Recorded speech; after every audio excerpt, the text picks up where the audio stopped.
Hmm? Oh, Selamat malam, Pak Ari.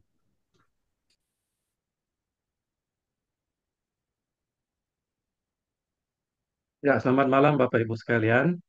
Sebelum saya mulai sharing firman Tuhan pada malam hari ini, kita berdoa dulu. Bapak di surga, sungguh kami mengucap syukur untuk kesempatan dalam kebaktian tengah minggu ini dapat menyampaikan doa-doa kami. Karena Engkau saja akan menjawab pada waktu dan cara Tuhan sendiri. Dan sebentar lagi kami akan mendengarkan sebagian dari firman-Mu. Engkau akan berkati hamba-Mu yang telah mempersiapkannya, karena menjadi berkat dan kami dapat mengaplikasikannya terutama dalam kehidupan kami sehari lepas hari dan juga dalam gereja. Dalam nama Yesus kami mengucap syukur. Amin. Ya, tema yang diberikan yang tadi sudah disebutkan dan sudah dibaca oleh Bu Felis, Building Your Community on the Foundation of Christ, yang terambil dari 1 Korintus uh, pasal 3 ayat 10 sampai dengan 23.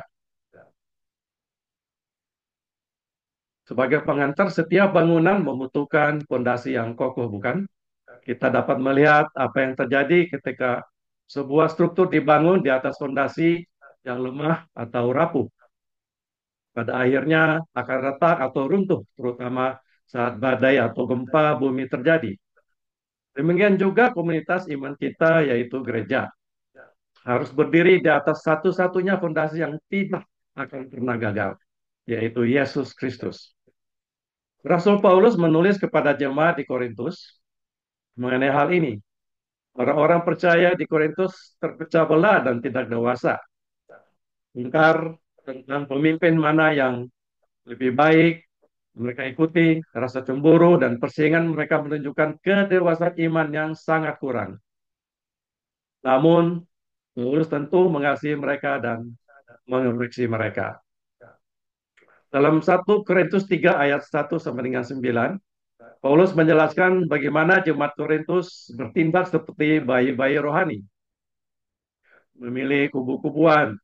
Aku pengikut Paulus, aku pengikut Apolos, dan mereka lupa bahwa hanya Tuhan saja yang membuat gereja bertumbuh. Ia pertama-tama menggunakan gambaran sebuah pertanian, ya. Kamu adalah ladang Allah, lalu beralih gambaran ke konstruksi. Kamu adalah bangunan Allah. Hal inilah yang akan menjadi dasar bagi tema kita pada malam hari ini. Dengan latar belakang tersebut, Paulus membawa kita pada suatu pertanyaan esensial. Bagaimana kita dapat membangun komunitas kita di atas dasar Kristus? Dalam 1 Korintus 3 ayat 10 sampai 23, ia menjelaskan bagaimana Yesus Kristus adalah satu-satunya fondasi bagi gereja dan bagaimana kita harus membangun di atas fondasi itu dengan cara yang akan bertahan hingga kekekalan. Perikop ini tentu menunjukkan kepada kita aspek kunci atau solusi dalam membangun komunitas Kristus. Yang pertama adalah Kristus sebagai satu-satunya fondasi. Yang kedua, membangun dengan bahan yang kekal. Yang ketiga, hidup sebagai bait suci Allah dalam kesatuan dan kerendahan hati. Dan yang keempat, hikmat sejati bermegah hanya dalam Kristus. Nah, dalam pembahasan ini, saya mencoba membuka hati kepada Injil Kristus yang menggerakkan dan menguatkan kita semua. Kiranya melalui renungan pada malam hari ini, kita akan bersama-sama melihat bagaimana meletakkan dasar yang kuat bagi kehidupan rohani kita, fondasi yang teguh di dalam Kristus. Poin pertama, Kristus satu-satunya fondasi. Paulus memulai dengan menegaskan bahwa satu-satunya dasar gereja adalah Kristus. Dalam ayat 10, dia berkata bahwa ia meletakkan dasar jemaat di Korintus sesuai dengan kasih karunia Allah yang dianugerahkan kepadaku sebagai seorang ahli bangunan yang cakap. Dan dalam ayat 11, ia menambahkan, karena tidak ada seorang pun yang dapat meletakkan dasar lain selain daripada dasar yang telah diletakkan, yaitu Yesus Kristus. Kematian dan kebangkitan Kristus pribadi dan ajarannya, itulah pusat iman kita. Sama seperti sebuah bangunan akan runtuh jika ditopang oleh struktur yang rapuh. Demikian juga gereja akan hancur jika dibangun di atas kepribadian pemimpin, tradisi, atau perasaan semata. Dalam dunia yang cepat berubah, banyak komunitas berdiri di atas tren atau figur manusia yang fana. Tetapi perasaan bisa berubah, bukan? Pemimpin bisa jatuh.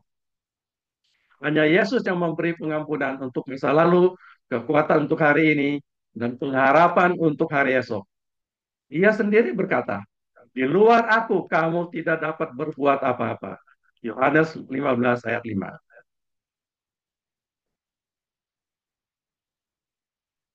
Bayangkan rumah di daerah rawan gempa. Fondasi harus ditanam dalam-dalam agar tidak roboh saat bumi berguncang. Demikian juga jika gereja dibangun di atas popularitas pendeta atau program yang sedang tren, ia bukan goyah, ia akan mudah goyah, bukan? Tetapi bila identitas kita berakar pada Kristus, kita akan tetap kuat melewati setiap perubahan. Mari kita bertanya, apakah hidup dan pelayanan kita sungguh-sungguh berpusat pada Kristus? Ataukah tanpa sadar kita membangun di atas agenda pribadi dan kesombongan? Jika demikian, inilah saatnya kembali kepada kasih Kristus yang rela berkorban. Dia yang lebih dulu mengasihi kita dan karena itu kita membangun di atasnya. Tim Keller pernah berkata, the gospel is not just the ABCs of the Christian life, but the A to Z. We never move on from the gospel, we only go deeper into it. Injil bukan hanya ABC dari kehidupan Kristen, melainkan A sampai Z. Kita tidak pernah meninggalkan Injil, kita hanya masuk semakin dalam ke dalamnya. Artinya, Injil bukanlah pelajaran awal yang ditinggalkan setelah seseorang bertumbuh, melainkan kebenaran utama yang menopang seluruh kehidupan rohani.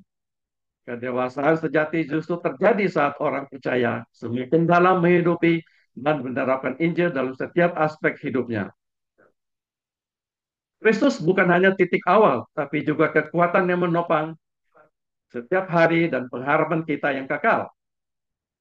Setelah menetapkan Kristus sebagai dasar, Paulus kemudian menantang kita untuk memikirkan bagaimana kita membangun di atasnya.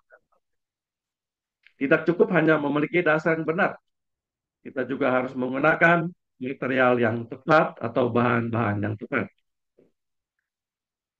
Nah, poin kedua tentang membangun dengan bahan-bahan yang tahan uji dan kekal, 1 Korintus 3, 12 sampai 15. Dalam ayat 12 sampai dengan 15, Paulus melukiskan gambaran tentang dua jenis material bangunan, emas, perak, batu permata, dibandingkan dengan kayu, rumput kering, atau jerami. Simbol ini menunjukkan kontras antara pekerjaan yang bernilai kekal, kesetiaan, kasih, kebenaran, dengan pekerjaan yang rapuh dan duniawi, ego, ketenaran, atau program yang dangkal. Pada akhirnya, hari penghakiman akan meningkatkan kualitas setiap pekerjaan. Seperti api yang menguji sebuah bangunan, yang kekal akan bertahan, yang rapuh akan terbakar habis.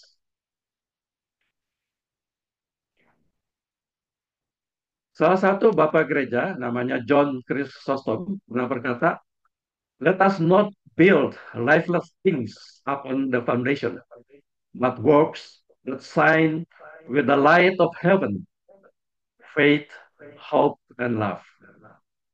Janganlah kita membangun hal-hal yang mati di atas dasar itu, melainkan karya yang bersinar dengan terang surga, yaitu iman, pengharapan, dan kasih. Kata-kata ini menegaskan bahwa hanya apa yang mencerminkan karakter Kristus yang akan bertahan menghadapi api ujian. Bayangkan dua pembangun gereja, yang satu membangun dengan emas melalui pemberitaan Kristus yang setia dengan berdoa, kasih, dan pelayanan kepada yang lemah atau kaum marginal. Hasilnya jemaat bertumbuh dalam iman yang kokoh. Yang lain membangun dengan jerami, berfokus pada kesuksesan lahiriah, ketenaran pribadi, atau program hiburan yang mengabaikan Injil. Keduanya mungkin tampak berhasil untuk sementara, tapi ketika pencobaan datang atau saat berdiri di hadapan Allah, hanya pelayanan yang berakar pada Kristus yang akan menghasilkan buah yang kekal. Kita perlu bertanya, bahan apa yang kita gunakan untuk membangun komunitas kita? Apakah kita melayani dengan doa, bergantung pada Roh Kudus, dan mengajarkan firman Tuhan? Atau kita mengandalkan trik manusia dan kesombongan? Kita harus berinvestasi pada hal-hal yang kekal. Dallas Willard pernah berkata demikian, "The most important thing in your life is not what you do. It is who you become. That's what you will take into eternity." Hal terpenting dalam hidup Anda bukanlah apa yang akan Anda lakukan, melainkan siapa dirimu pada akhirnya. Itulah yang akan Anda bawa ke dalam kekekalan. Ingat, hanya yang dilakukan untuk Kristus yang akan bertahan. Kebenaran ini tidak membuat kita gentar, tetapi justru membangkitkan semangat untuk membangun dengan tekun, menempatkan Yesus sebagai pusat dari setiap rencana dan pelayanan kita. Dengan anugerahnya, maka jika pekerjaan kita di masa lalu kurang baik, mari kita bisa mulai membangun dengan emas hari ini. Mengetahui bahwa pekerjaan kita akan diuji, Paulus kemudian mengingatkan kita mengapa hal itu penting. Gereja bukanlah biasa. Kita adalah bait Allah yang kudus, yang didiami oleh rohnya. Poin ketiga, kita adalah bait Allah yang kudus. Tidak tahukah kamu bahwa kamu adalah bait Allah dan bahwa roh Allah diam di dalam kamu? Kata Paulus dalam ayat 16. Ini adalah pernyataan yang luar biasa. Ia tidak sedang berbicara tentang bangunan, baik suci fisik di Yerusalem. Ia berbicara tentang orang-orangnya atau jemaat ya. Dalam bahasa Yunani aslinya, kata kamu di sini adalah bentuk jamak. Berbicara tentang orang-orangnya atau semua adalah bait Allah. Bersama-sama sebagai suatu komunitas, kita menjadi tempat kediaman roh Allah. Melalui salib dan kebangkitan Kristus, hadirat Allah tidak lagi tinggal di dalam ruang maha kudus buatan manusia, tetapi di dalam umatnya, kita bersama-sama adalah bait itu. Ini berarti gereja adalah kudus. Ayat 17 memberikan peringatan keras. Jika ada orang yang membinasakan atau merusak bait Allah, maka Allah akan membinasakan dia. Sebab bait Allah adalah kudus dan bait Allah itu ialah kamu. Dalam konteks jemaat Korintus, istilah membinasakan bait Allah berarti merusak kesatuan dan kemurnian gereja, baik melalui perpecahan, ajaran sesat, maupun penganiayaan.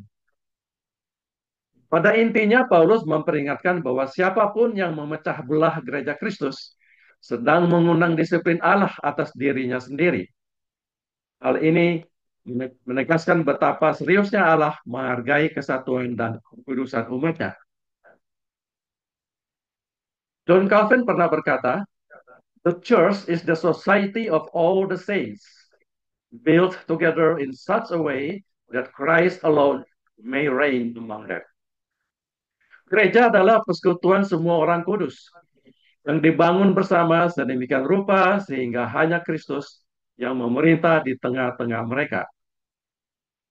Kesatuan bukanlah sebuah pilihan, melainkan tanda nyata dari pemerintahan Kristus di dalam baitnya. Betapa mengharukan untuk menyadari bahwa Allah mengasihi gerejanya dengan begitu mendalam. Ia menyebut kita baitnya, mempelainya, dan ia sendiri yang akan membelanya. Bagi kita hal ini berarti memperlakukan gereja dan sesama dengan penuh hormat, kasih, dan perhatian.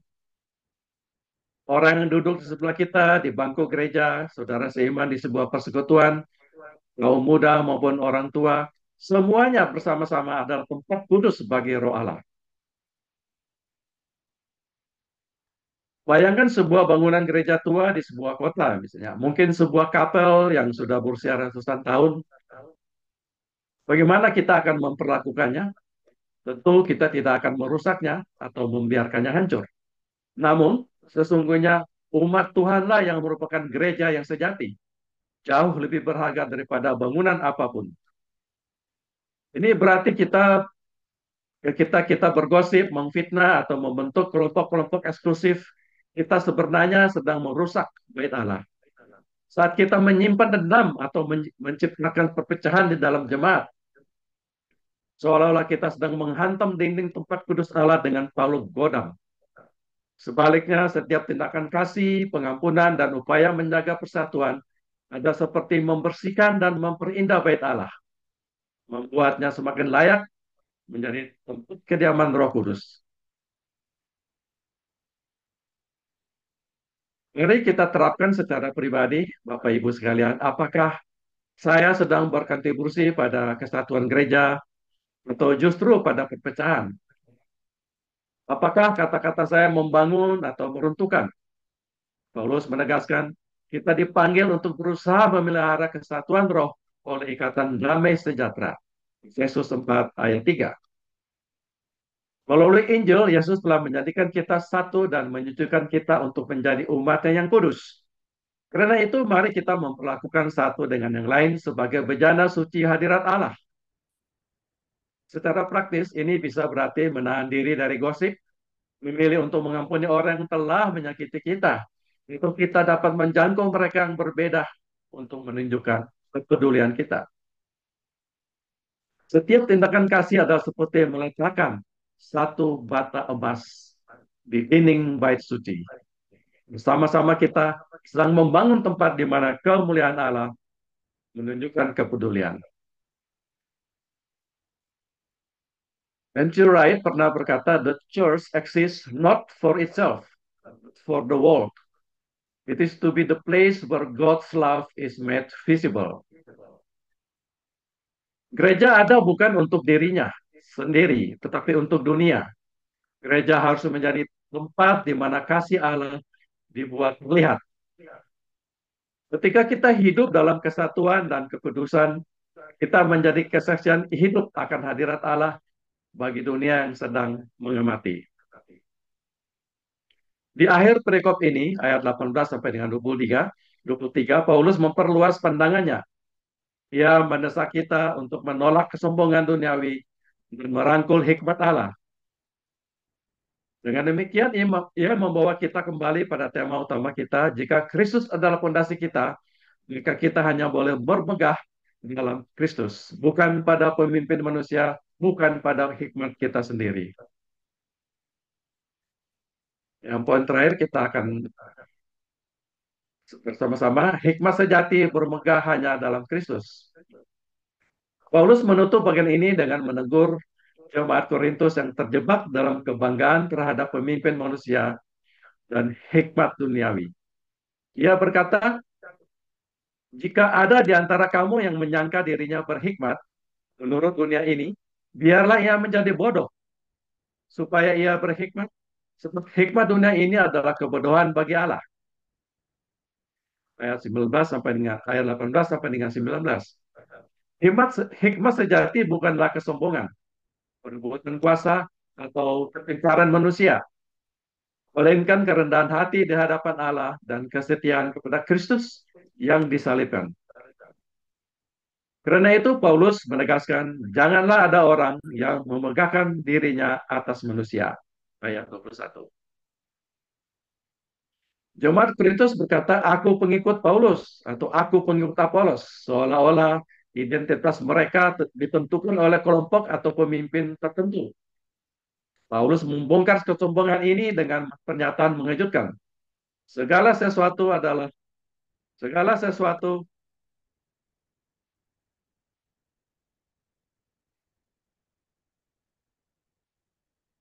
segala sesuatu adalah milikmu, baik Paulus, Apolos maupun Kefas. Semuanya adalah milikmu dan kamu adalah milik Kristus dan Kristus adalah milik Allah. Ayat 22 sampai dengan 23. Dengan kata lain, mengapa berebut potongan kecil padahal Allah telah memberikan seluruh kue di dalam Kristus? Dalam hal ini Paulus mengingatkan jemaat bahwa di dalam Kristus mereka telah menerima seluruh warisan rohani yang utuh dan melimpah. Maka tidak perlu memperebutkan hal-hal kecil seperti reputasi atau pengaruh, karena semua berkat tersedia bagi semua orang percaya. Memperebutkan potongan-potongan kecil berarti kita terjebak dalam ego dan lupa bahwa kasih karunia Allah tidak terbatas pada satu kelompok atau pemimpin. Sebaliknya kita dipanggil untuk bersatu dan menikmati kelimpahan Injil bersama-sama. Di zaman sekarang, godaan untuk mengidolakan tokoh Kristen populer, denominasi tertentu, atau ketenaran gereja lokal sangat nyata. Namun Paulus mengingatkan semua pemimpin hanyalah pelayan. Hanya Tuhan yang memberi pertumbuhan. 1 Korintus 3 ayat 5 sampai dengan 7. Karena itu kita tidak membangun iman di atas nama besar manusia, melainkan bersuka cita di dalam Kristus. Kita boleh menghormati mentor rohani kita, tetapi segala kemuliaan hanya layak bagi Yesus.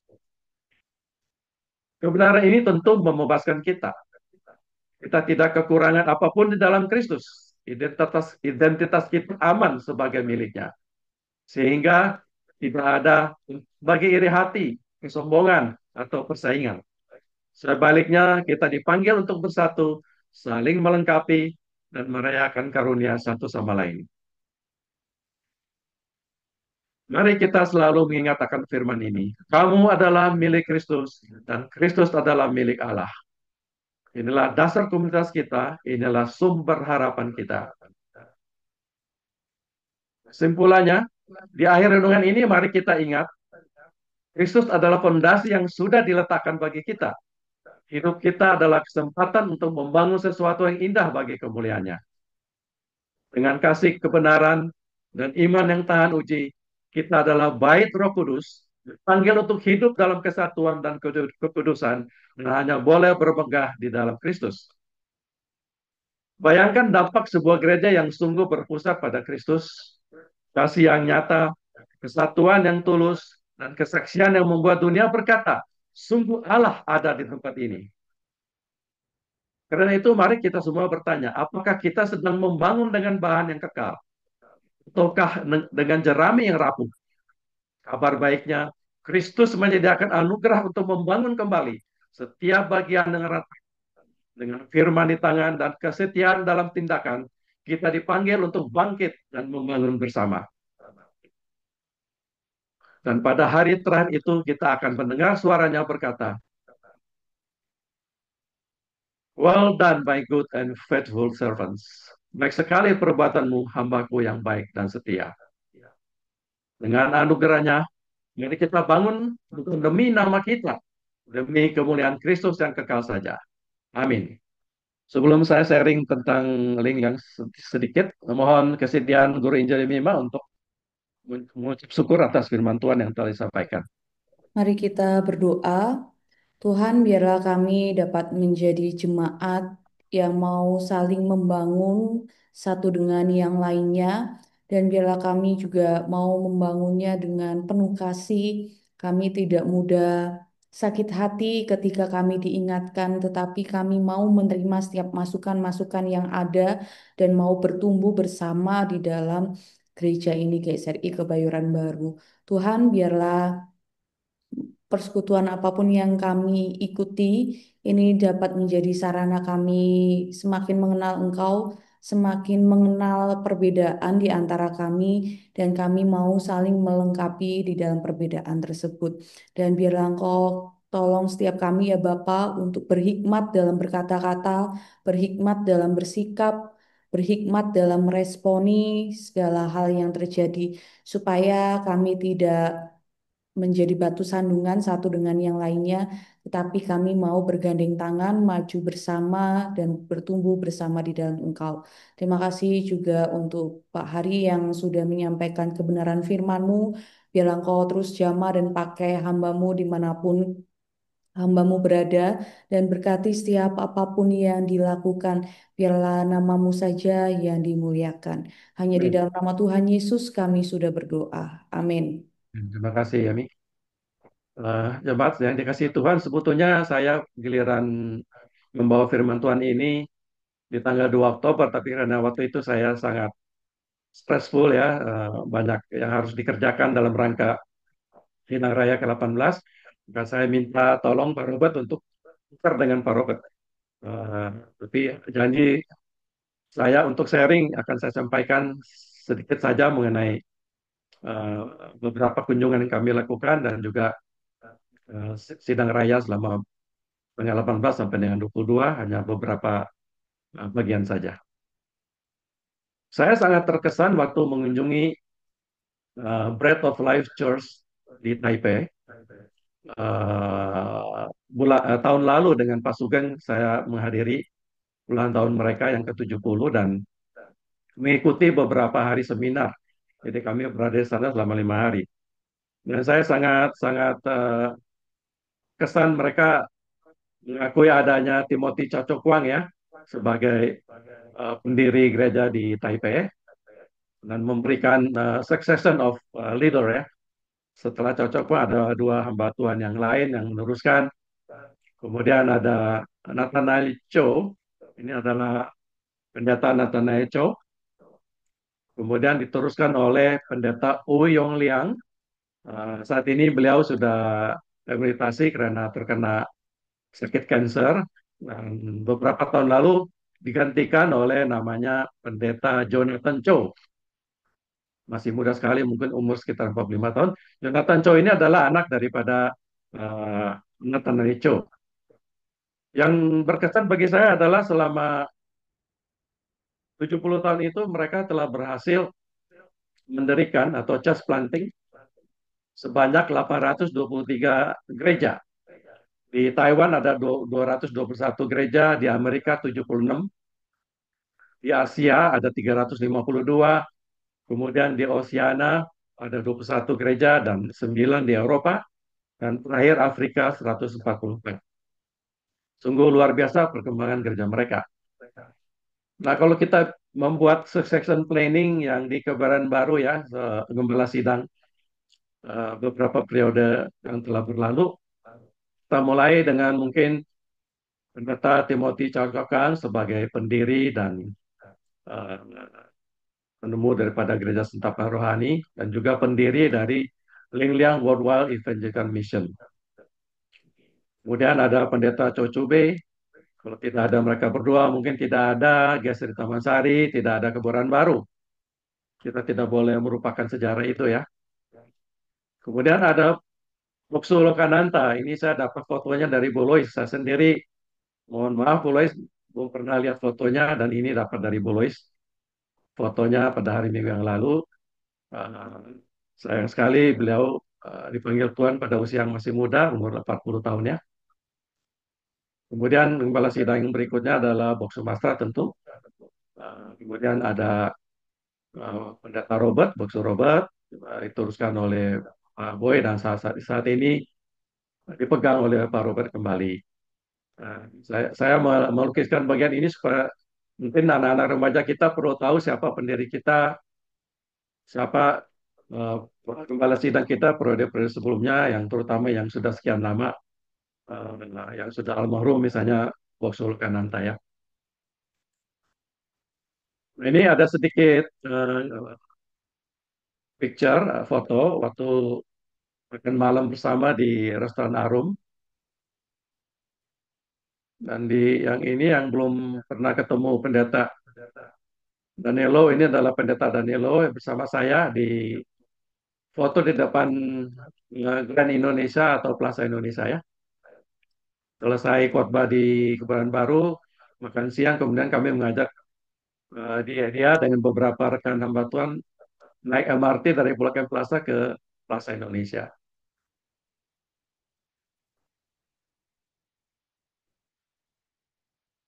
Ini foto bersama semua peserta, ada sekitar 70-an. Tema yang telah dibahas pada saat itu adalah One Mission, Many Churches, Advancing the Gospel Together, advancing the Gospel Together, Impacting the World. Ini foto di depan istana pada saat One Day Tour. Ini di depan Monas dan juga foto bersama di Sarinah. Demikian kira-kira yang bisa saya sharing sedikit mengenai General Assembly kita.